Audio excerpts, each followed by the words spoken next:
Last year, Madison Central finished the campaign 9-4, a third-round playoff exit.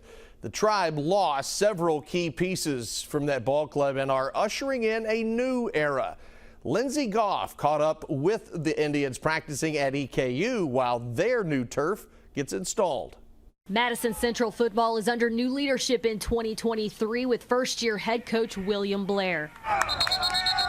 I love Coach Blair as my head coach. He's super energetic and he cares, about the O-line. And it's not the most pretty position.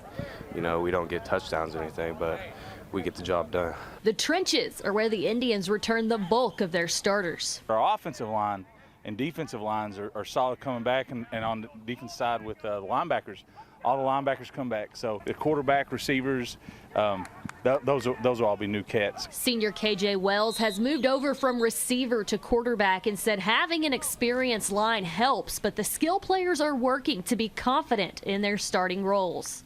You have to rely on your teammates a lot more at this position, and we've been trying hard, to understand the playbook and try and win some football games. Madison Central hasn't received a ton of preseason hype, but they say don't count them out. We're still here. We're still Madison Central football. We still have D1 athletes.